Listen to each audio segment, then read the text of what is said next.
Bismillahirrahmanirrahim. Allahumma salli wa sallim ala sayyidina Muhammadin wa ala ali sayyidina Muhammad. Assalamualaikum warahmatullahi wabarakatuh.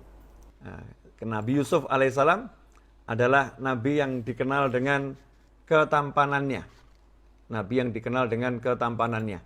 Makanya ada ibu-ibu yang ngambil barokah surat Yusuf, kalau hamil baca surat Yusuf katanya biar anaknya ganteng. Ya insya Allah berkahnya dapat, tapi ganteng gak ganteng itu urusan Allah subhanahu wa ta'ala. Ya, tapi kalau anak diperdengarkan surat Yusuf, nanti anak akan mendengar ayat-ayat Allah, dapat berkah yang luar biasa. Dan yang membaca otomatis kalau paham akan mendapatkan pelajaran yang luar biasa. Itu bagus untuk janinnya dan bagus untuk yang mengandung. Nabi Yusuf hidup dengan 11 bersaudara. Total anak Nabi Yakub alaihissalam ada 12. Ini harus kita pahami dulu, kehidupan bersaudara dengan 12 saudara. Jadi 11 saudara plus 1. 12 anak ini hidup bersama. Ibunya berbeda. Ibunya enggak satu, jumlah anak 12. Ini bukan sesuatu yang mudah bagi seorang ayah, dan juga bukan sesuatu yang mudah bagi anak itu sendiri untuk berinteraksi dengan 11 saudaranya yang lain, yang tentunya punya sifat dan watak yang berbeda-beda. Ikhwani rahimakumullah, Nabi Yusuf alaihissalam ibunya sudah meninggal. Ya, jadi yatim. Nabi Yusuf itu yatim. Saudara kandungnya Bunyamin.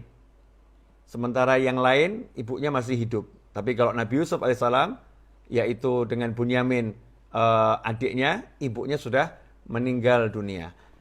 Nah, anak yatim di tengah saudara-saudara tirinya. Anak yatim di tengah saudara-saudara tirinya. Inilah kisah yang akan kita pelajari. Dan sebelum kita masuk, kita harus paham betul bahwasannya keluarga Nabi Yakub alaihissalam adalah keluarga Anbiya. Makanya Nabi SAW ketika menyebut Nabi Yusuf alaihissalam dan sebutan Al-Karim, Ibnul Karim, Ibnul Karim. Orang yang mulia, putranya orang mulia, cucunya orang mulia. Karena ayahnya adalah Nabi Yakub alaihissalam, ya, dan masih cucunya Nabi Ibrahim alaihissalam, Yakub bin Ishak bin Ibrahim. Kalau begitu Nabi Yusuf alaihissalam dan keluarganya ini adalah keluarga Anbiya wal Mursalin. Makanya kita harus beradab. Kadang kita lupa, kita lagi berbicara tentang keluarga siapa, kita nggak paham, kita lagi ngomong tentang keluarga siapa. Ini yang mau kita bahas, keluarga Anbiya, keluarganya Nabi dan Rasul. Karena itu adab harus dikedepankan daripada logika kita. Jadi logika kita taruh di belakang, sopan santun adab di depan. Nah kalau udah begitu nanti semuanya akan jadi bagus, akan jadi indah. Ini yang akan kita terapkan terhadap semua Anbiya wal Mursalin.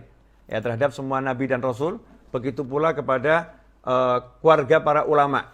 Ya, keluarganya para ulama, kita juga harus beradab kepada ulama tersebut, ya, dengan beradab kepada keluarganya. Nabi Yusuf alaihissalam tinggal bersama 11 saudaranya. Kemudian surat ini dikatakan surat Yusuf. Walaupun diawali dengan alif lam ra, ya. Nama suratnya surat Yusuf. Kenapa namanya surat Yusuf? Karena satu surat ini bercerita tentang Nabi Yusuf secara sempurna. Dari awal ayat ya sampai akhir penuh kisah Nabi Yusuf, full. Tidak ada di surat yang lain kisah yang sedetil di surat Yusuf. Semuanya selesai.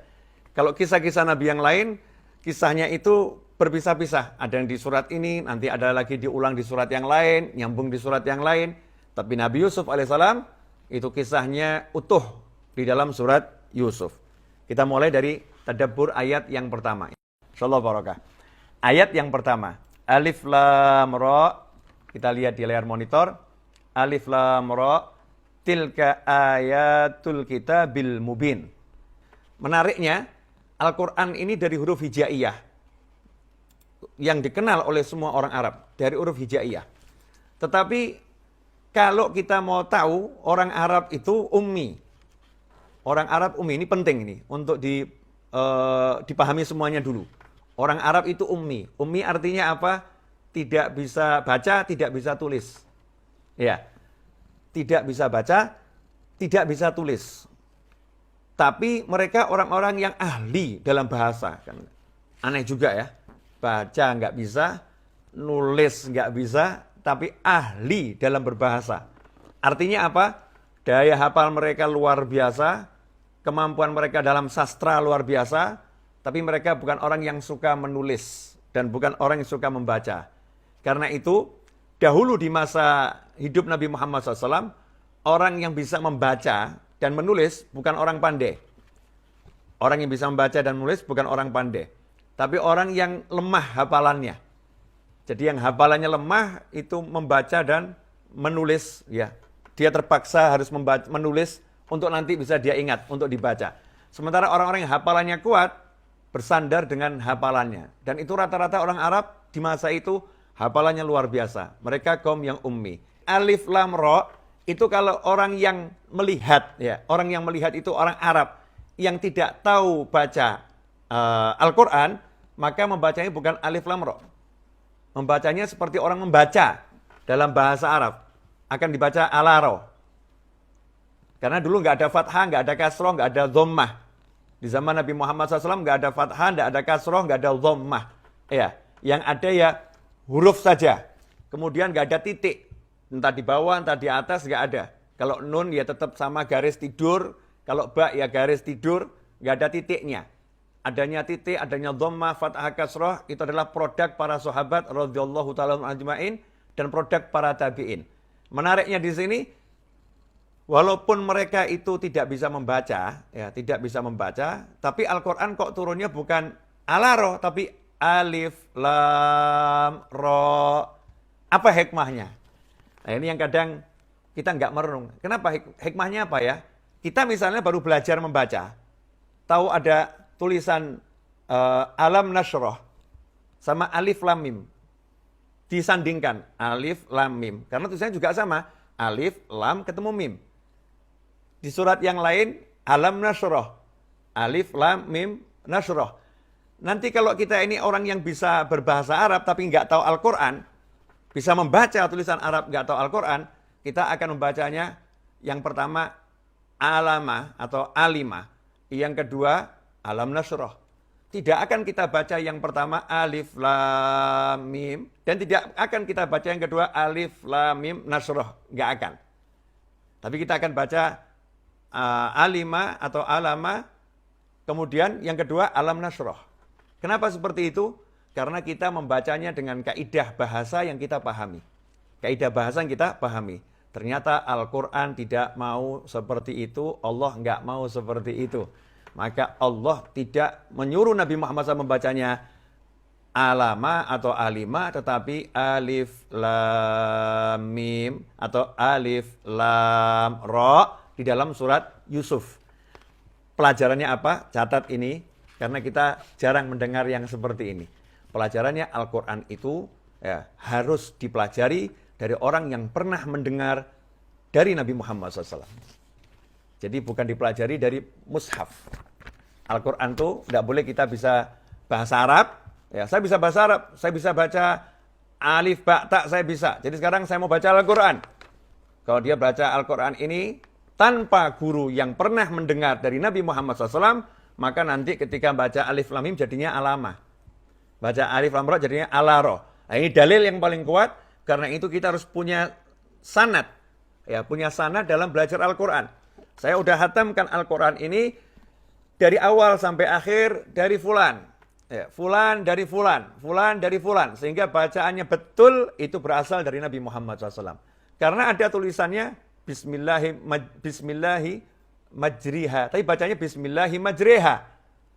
Tulisan dan ucapan berbeda. Ya, itu harus bisa dibaca dari orang yang sudah pernah membaca kepada orang yang pernah membaca kepada orang yang pernah membaca sampai pernah mendengar langsung dari Nabi Muhammad SAW. Sanad keilmuan. Makanya jangan sekali-kali kita mengandalkan kemampuan kita untuk berbahasa Arab, kemampuan kita untuk membaca huruf-huruf hijaiyah, kemudian kita tidak mau belajar Al-Quran dari orang lain yang sudah pernah belajar dari para guru. Karena itu ada kebiasaan yang indah di kalangan para ulama, di antara maghrib sampai isya, mereka buat halakoh tadarus Al-Quran, dan biasanya yang mimpin adalah orang yang udah punya sanad langsung, ya kepada Nabi Muhammad SAW. Nanti tinggal dia menyimak, yang salah dibetulkan, yang betul seperti ini, dan seterusnya, dan seterusnya. Mari kita perbaiki Al-Quran kita. Ini hikmah yang pertama dari ayat yang pertama ya. Alif Lam Ra. Hikmahnya kita harus belajar lagi Al-Quran dari orang lain yang pernah belajar dari guru, yang gurunya dari gurunya, dan seterusnya, dan seterusnya. Dan itulah yang dilakukan Nabi Muhammad SAW. Tadarus Al-Quran bersama Malaikat Jibril alaihissalam. Al-Quran itu diturunkan pada Nabi Muhammad SAW. Tapi Rasul tadarus pada Malaikat Jibril alaihissalam. Ini kan sesuatu yang menarik. Tidak membaca sendiri, meskipun membacanya sendiri sangat mulia. Tapi Rasul mengajarkan kita untuk punya kebiasaan membaca dan mendengarkan. Membaca dan mendengarkan. Karena orang yang mendengarkan itu punya jaminan dari Allah Subhanahu wa taala, wa idza quri'al Qur'anu fastami'u lahu wa ansitu la'allakum turhamun. Dapat jaminan loh. Siapa yang dia mendengarkan Al-Qur'an dibaca, ya, la'allakum turhamun. Kalian pasti dapat rahmat dari Allah Subhanahu wa taala.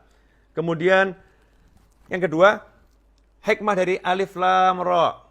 Ya, mudah-mudahan berkah, ini 1 jam saya bisa kupas 18 ayat bersama-sama antum semua insya-Allah. Alif Lam Ra. Hikmahnya apa? Al-Quran itu ada dua bagian. Yang pertama ayat muhkamat, ayat-ayat yang jelas maknanya untuk menentukan hukum-hukum sholat, puasa, zakat, haji, hukum-hukum dalam sosial dan lain sebagainya. Ayat muhkamat. Ada ayat-ayat yang mubhamat. Jadi ayat-ayat yang maknanya memang remang-remang. Ya, maknanya remang-remang, tidak pasti ya, maknanya tidak pasti, maknanya remang-remang. Maksudnya maknanya remang-remang bagaimana? Orang-orang yang punya kapasitas itu yang mampu. Orang-orang yang biasa tidak mampu. Ya, orang-orang yang biasa tidak mampu. Ikhwani rahimakumullah. Dalam kehidupan ini untuk mencapai suatu pengetahuan maka diperlukan panca indera. Ini hikmah dari Allah Ta'ala. Kita mau melihat butuh mata, mau mendengar butuh telinga, mau berbicara butuh lisan, ya, mau memegang butuh tangan, untuk merasa ya, mau memegang butuh tangan, atau kita kenal ada panca indera. Tapi panca indera ini kemampuannya dibatasi oleh Allah Subhanahu Wa Taala, kemampuannya dibatasi.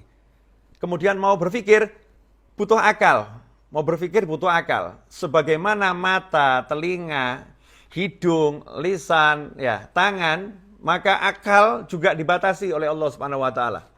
Ini harus betul-betul dipahami. Mata terbatas, telinga terbatas, hidung terbatas, lidah, lisan terbatas, tangan terbatas, maka akal pun juga dibatasi. Makanya jangan sekali-kali naudzubillah min dzalik mengandalkan akal. Dikit-dikit akal, dikit-dikit akal, dikit-dikit akal, maka Allah akan membenturkan akalmu pada satu kenyataan yang tidak masuk akal. Ya, pada satu kenyataan yang tidak masuk akal. Nah, menyadari kekurangmampuan itu bagian dari kemampuan. Wah, yang ini saya nggak mampu. Berarti yang ngomong nggak mampu ini orang mampu. Mampu ngukur dia. Mampu ngukur dia, oh nggak mampu. Contoh misalnya mata. Kalau mata kita melihat, ya jarak pandangan 1 kilo masih kelihatan. Melihat bulan masih kelihatan. Jauh loh turun bulan, masih kelihatan, jauh. Tapi hikmah dari Allah Subhanahu wa taala, rembulan yang besar itu kalau jauh dijadikan kecil sama Allah Ta'ala biar bisa masuk, bisa kita lihat. Tapi detailnya nggak bisa. Detailnya rembulan. Wah, nggak tahu saya detailnya. Butuh alat. Bukan berarti bulannya nggak bisa dilihat. Bisa kita lihat, tetapi terbatas. Untuk lebih, maka butuh alat. Ya, untuk lebih lagi, butuh alat. Ya, seperti itu. Nah, Alif Lam Ra, Allah pengen ngasih tahu. Tidak semua ayat ini bisa kamu pahami. Alif Lam Ra kamu nggak tahu artinya apa, kamu nggak tahu maknanya apa. Hanya Allah yang ngerti, hanya Allah yang paham. Nah, kamu mengatakan tidak paham, itu ilmu. Maka dalam hidup itu kalau kita merasa tidak mampu, bagus. Wah, ini saya nggak mampu. Contoh misalnya guru menyuruh anak-anak untuk belajar, guru SD. Anak-anak silakan belajar. Besok ulangan matematika. Besoknya gurunya datang bawa soal tertulis jelas, soal ini untuk anak SMP, dilihat sama muridnya. Oh maaf Pak, Bu, saya nggak mampu nih, ini soal bukan buat saya ini buat anak SMP. Ini bisa bukan dikatakan ini anak nggak mampu, ini anak bodoh, enggak bodoh. Tapi memang dia nggak mampu, dia sadar dia nggak mampu. Ini bukan bidangnya, ini bukan bagiannya. Nah itulah hikmatullah ta'ala, Allah membagi kemampuan kepada makhluk-makhluknya agar bisa bekerja sama. Yang ini dibuat lebih di bidang ini, yang ini dibuat lebih di bidang ini, yang ini dibuat lebih di badannya, kekuatannya, ini lebih di dalam penciumannya, ini lebih dalam pendengarannya, dibuat lebih oleh Allah Subhanahu wa taala sebagian, dibuat kurang yang lain agar bisa bekerja sama. Termasuk alif lam ra, ini juga hikmahnya Al-Qur'an ini ada bagian-bagian hanya orang-orang yang rasikhunal fil ilm, yang ilmunya betul-betul mumpuni, itu dikasih pemahaman oleh Allah Subhanahu wa taala lebih dari yang lain, makanya kita disuruh belajar, ya disuruh belajar dan mengakui ada orang-orang yang punya pemahaman lebih. Karena itu kalau kita pemahaman kita terbatas, jangan kita katakan orang lain pemahamannya seperti saya. Nggak ada orang yang lebih paham dari saya. Itu suatu yang tidak benar kalau kita terapkan dalam kehidupan. Ikhwani rahimakumullah.